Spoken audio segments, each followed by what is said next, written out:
जलती क्षमा देती है प्रेरणा रोशनी के लिए, बहती हवा देती है प्रेरणा जिंदगी के लिए, जीवन वो जो बने प्रेरणा किसी के लिए। प्रेरणा कार्यक्रम में आप सभी का हार्दिक स्वागत है। मित्रों, इस कार्यक्रम में हम कुछ ऐसी हस्तियों से आपको रूबरू करवाने जा रहे हैं जिन्होंने अपना संपूर्ण जीवन ईश्वरीय सेवा अर्थ अर्पित कर दिया, जिन्होंने न स्वयं अपने आप को ईश्वर के रंग में रंगा, बल्कि लाखों आत्माओं को आध्यात्म के पथ पर चलने के लिए प्रेरित किया। ये कार्यक्रम ऐसी ही महान विभूतियों को अर्पित है, समर्पित है। प्रेरणा।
काशी, बनारस कहे जाने वाले हिंदू धर्म के पवित्र स्थान, मोक्ष की नगरी, शिव ज्योतिर्लिंगम, काशी विश्वनाथ मंदिर के लिए प्रसिद्ध नगर, सारनाथ के प्रजापिता ब्रह्मा कुमारी ईश्वरीय विश्वविद्यालय, बनारस जोन प्रभारी के रूप में आदरणीय सुरेंद्र दीदी जी निमित्त हैं।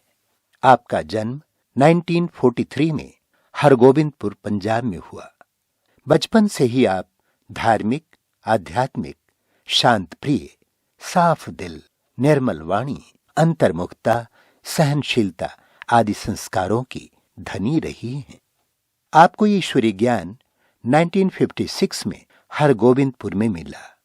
शिव ही ज्योति स्वरूप, शक्ति स्वरूप हैं, ये बातें आपको बहुत अच्छी लगी।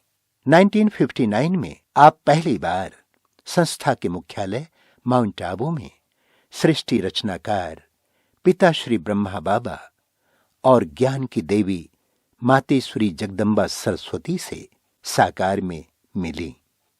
1959 से आपने हरगोबिंदपुर, बटाला, अमृतसर, कानपुर आदि सेवा स्थानों पर सेवाएं प्रदान की और 1964 से बनारस और नेपाल की विशेष सेवाओं के निमित्त हैं।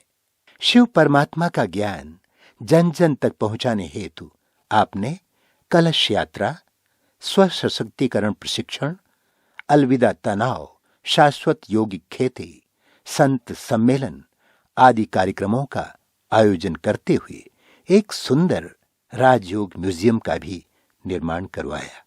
वर्तमान समय 250 सेवा केंद्रों, 1000 गीता पाठशालाओं और 900 टीचर्स बहनें, 150 भाइयों के सशक्त संगठन के साथ 30,000 से भी अधिक नियमित विद्यार्थी आपकी दिव्य पालना में श्रेष्ठ प्रारब्ध बना रहे। और मेरे घर का वातावरण भी आध्यात्मिक रहा, जिस कारण से मेरी भी रुचि बचपन से ही अध्यात्म और धर्म में थी। मैं बचपन से ही, छोटेपन से देवी देवताओं के, भगवान के बहुत साक्षात्कार करती थी और भगवान जो कुछ मुझे कहते थे वो भी मैं बताती थी और वो होता था।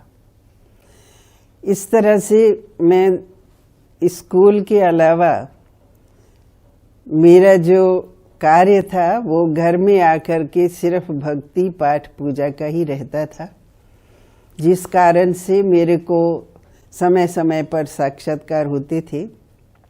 और एक बार मुझे मंदिर में ही जब मैं पूजा कर रही थी तो उस समय ध्यान में मैं बैठी थी, तो मुझे ऐसा साक्षात्कार हुआ।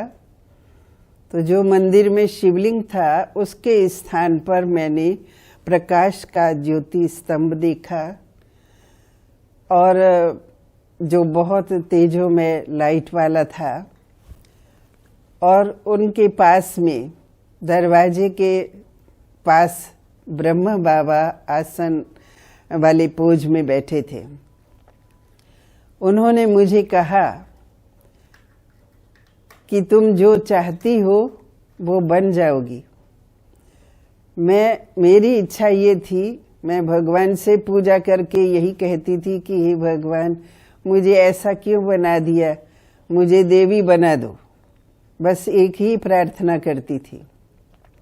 तो उसी का उत्तर उन्होंने मेरे को दिया कि तुम जो चाहती हो वो बन जाओगी, और मेरे को विधि बताई कि इस तरीके से चलो। तो तब से लेके मैं उनके बताए हुए मार्ग पर चलती रही, परंतु मुझे कोई ब्रह्मा कुमारी ईश्वरी विश्वविद्यालय का ज्ञान नहीं था, परिचय नहीं था। उसके बाद मैं ऐसे ही उनके बताए हुए आज्ञा के अनुसार मैं चलती रही, परंतु 5 साल के बाद मुझे ये ज्ञान मिला। हमारे स्कूल टीचर अचल बेन जी थी, तो उन्होंने अपने घर में सेंटर खोला था उस समय। उन्होंने ही हमें कहा कि अपनी अपनी माताओं को भेजिए। तो मेरी माता जी सेंटर पर गई थी और वो एक पर्चा छोटा सा लेके आई थी शिव बाबा की महिमा का।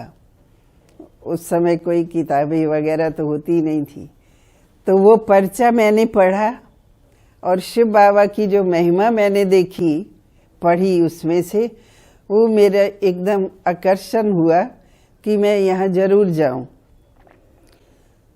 तो मैं माता जी के साथ ही एक दिन आश्रम पर गई। वहाँ पर चंद्रमणि दादी जी हमारे आए हुए थे और योग करा रहे थे। हालांकि मुझे योग का कुछ पता नहीं था, लेकिन मैं अपने अनुसार जो शिव बाबा को याद करती थी उसी अनुसार मैं याद करने के लिए बैठ गई। दादी ने मुझे दृष्टि दी और मैं ध्यान में चली गई, और ध्यान में मैंने फिर वही ब्रह्मा बाबा और शिव बाबा का साक्षात्कार किया। और उन्होंने मुझे बताया कि बच्ची, मैंने तो तुम्हें पहले ही दिखाया था, परंतु तुम नहीं समझी, और अभी ये जान लो, याद रखो कि मैं शिव, जिसकी तुम पूजा करती हो, मैं इस सृष्टि पर आ चुका हूँ और इस ब्रह्मा के तन में मैं आया हुआ हूँ।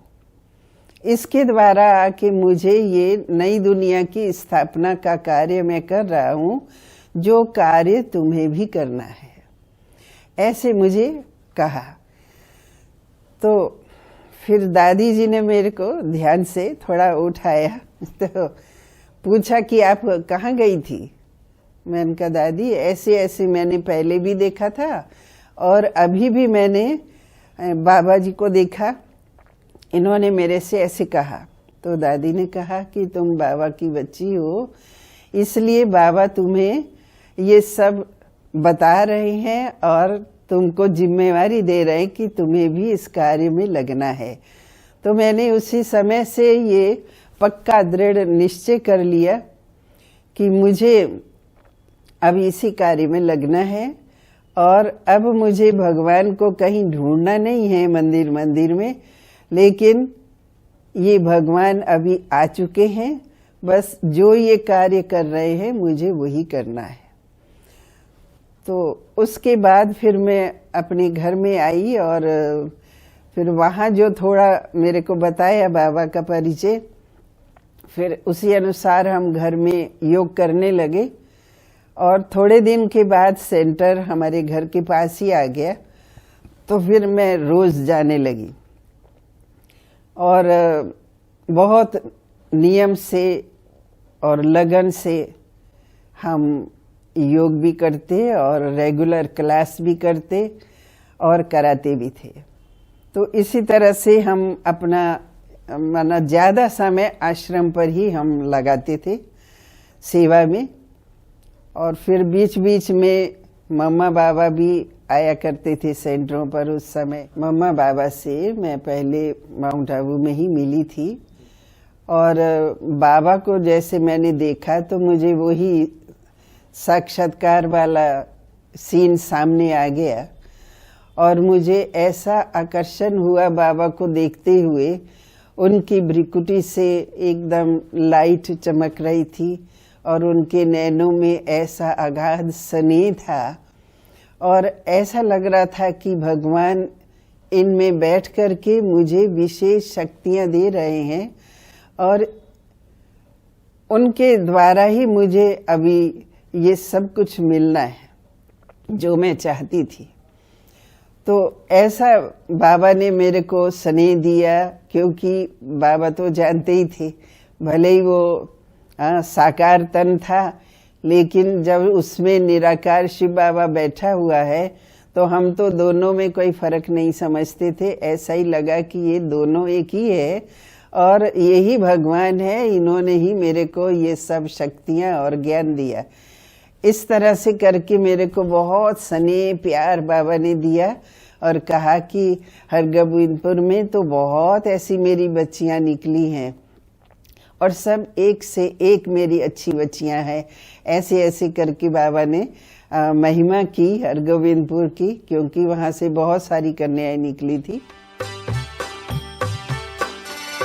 आदि पिता प्रजापिता ब्रह्मा बाबा, सृष्टि के सृजनहार, जग के पालनहार। आदि पिता प्रजापिता ब्रह्मा बाबा, सृष्टि के सृजनहार, जग के पालनहार, जगत के तारणहार।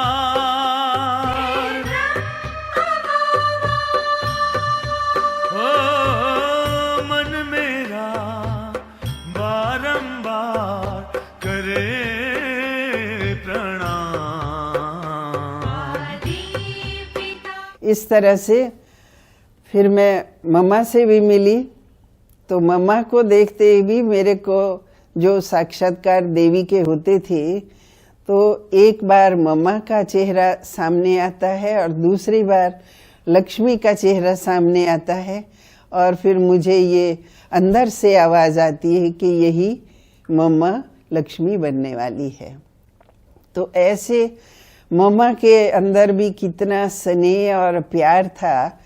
मम्मा एक तरफ तो स्नेह की मूर्ति भी थी, स्नेह लुटाती थी, उनके नैनों में सभी बच्चों के लिए स्नेह भरा हुआ था और फिर वो हर एक से जब मिलती थी तो बहुत शक्ति भरती थी ज्ञान के आधार से।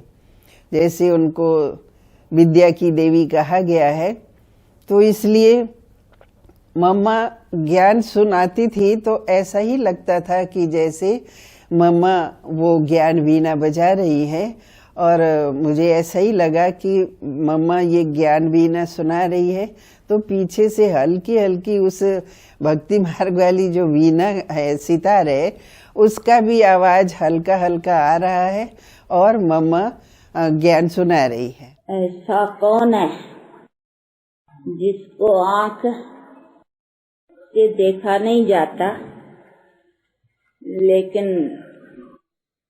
दिल पहचानती है। ऐसा कौन है शिवराम जी?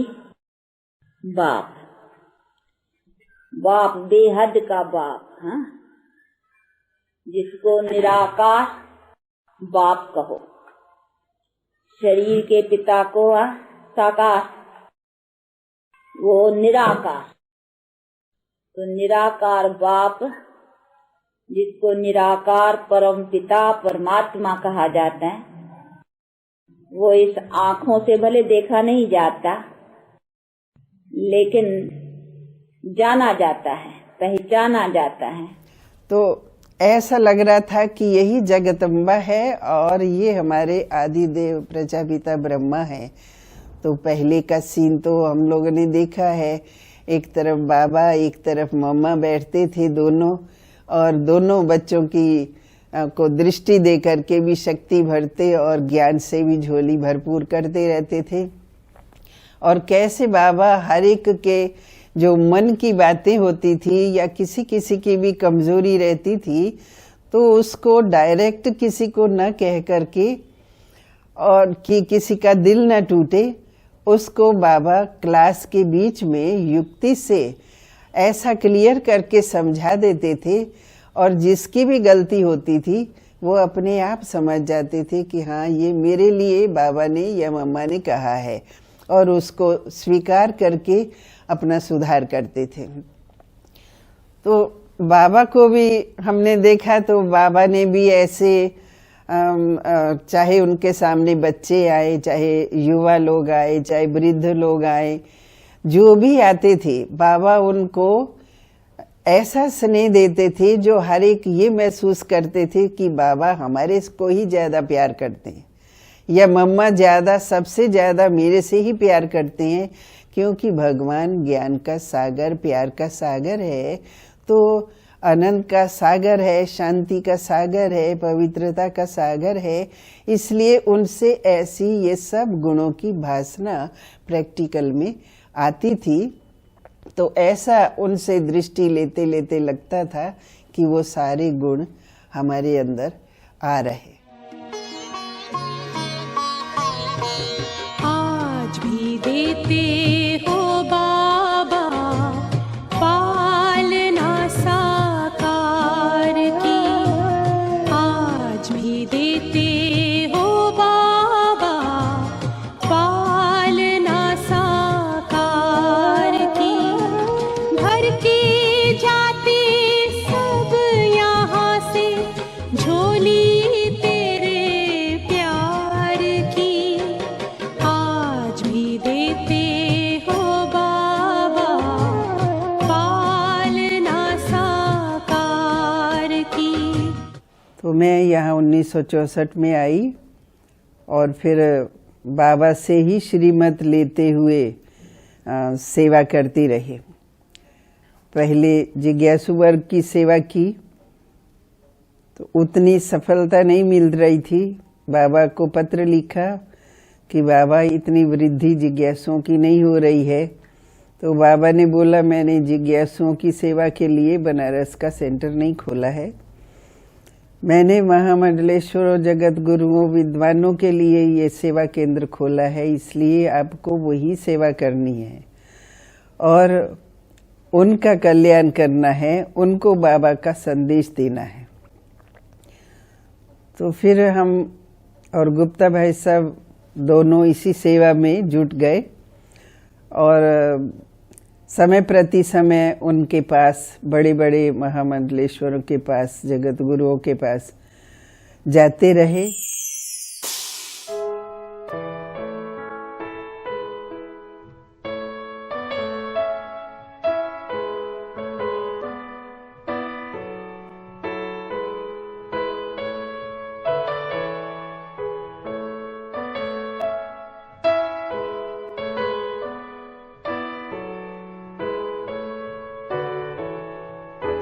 जब से मैं इस संस्था में आया हुआ हूँ, मैंने दीदी को अपना एक प्रशासक के रूप में मैंने देखा है और करीब इनके अंडर में 100 से अधिक आसपास के सेंटर्स हैं, लेकिन एक कुशल नेतृत्व की क्षमता भी इनके अंदर है माँ के रूप में देखा जाए तो इनकी पालना बहुत ही अच्छी है। सारे सेंटर के भाई बहनों और हमको इतनी अच्छी पालना जो एक माँ के रूप में इनको देखी जाती है। इस तरह से देखा जाए तो एक राजा के अंदर नेतृत्व की क्षमता, पालना की क्षमता, अपनत्व की क्षमता जो होनी चाहिए वो यहाँ की बड़ी दीदी सुरन दीदी में मौजूद है।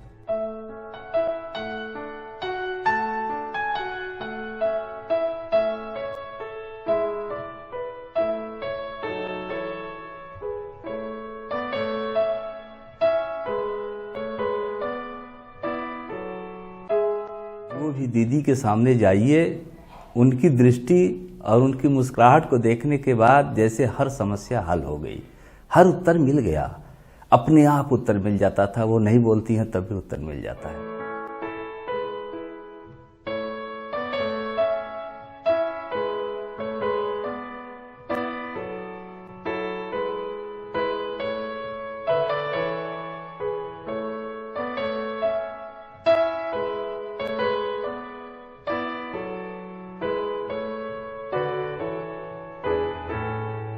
माँ के रूप में अगर देखा जाए तो जो वात्सल्य की प्रतिमूर्ति, माँ की ममता की प्रतिमूर्ति और जो पालना इनसे मिलती है, मम्मा को तो हम लोगों ने नहीं देखा, लेकिन जो सुना है मम्मा के बारे में उससे किसी मामले में कम नजर नहीं आता।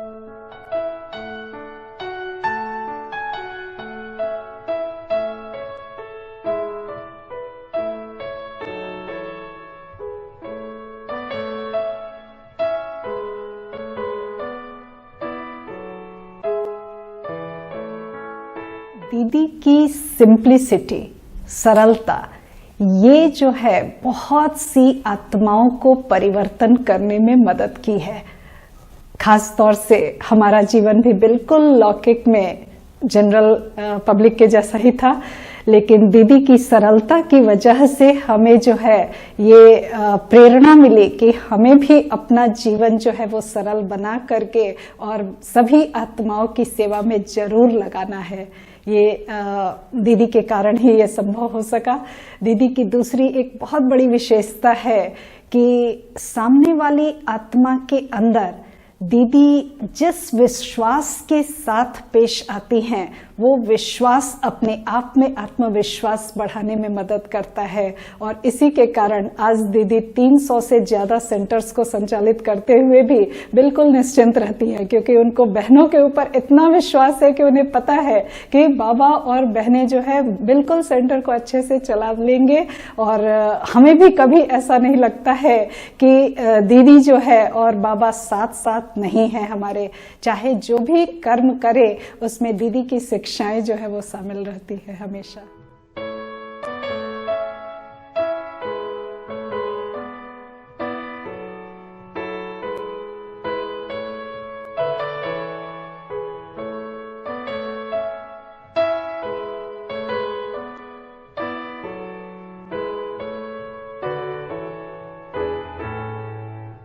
दीदी जी शांत, शीतल और गंभीर और साथ ही साथ मम्मा की प्रतिमूर्ति हैं। बचपन से ही दीदी का स्नेह और प्यार पाने का सौभाग्य मिला। मम्मा के बारे में सुनते हैं, लेकिन जैसे दीदी को देखते हैं दीदी के द्वारा हमें वो आभास होता है कि दीदी साक्षात मम्मा समान है। उनकी पालना, उनका स्नेह, उनका प्यार न केवल टीचर्स बहनों को, भाइयों को भी और साथ ही साथ संपूर्ण जिज्ञासु भाई बहनों को एक आकर्षित करता है।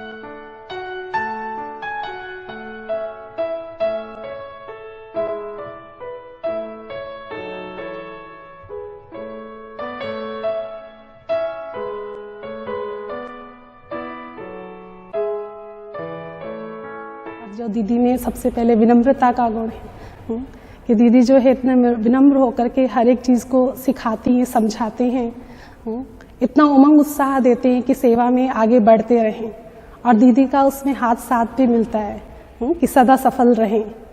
और दीदी के क्या कहें, दीदी तो हमें ऐसे मार्गदर्शन दी हैं दीदी कि उन्होंने हमें जीना सिखा दिया।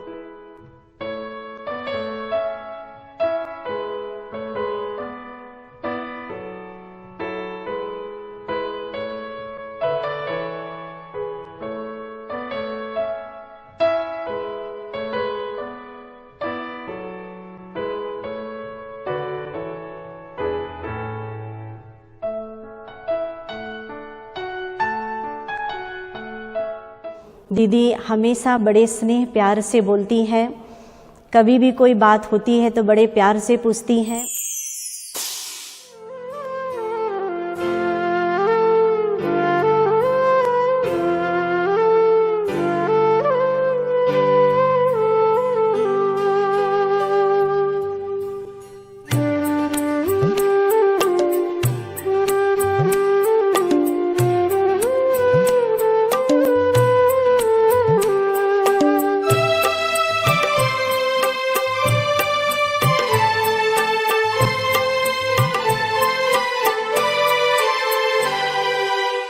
बाबा मेरी जिंदगी में आए, जिंदगी को जिंदगी बनाए। बाबा मेरी जिंदगी में आए, जिंदगी को जिंदगी बनाए। उनकी यादों में, उनकी बाहों में, उनकी यादों में, उनकी बाहों में कलियां खुशी से है मुस्कुराई।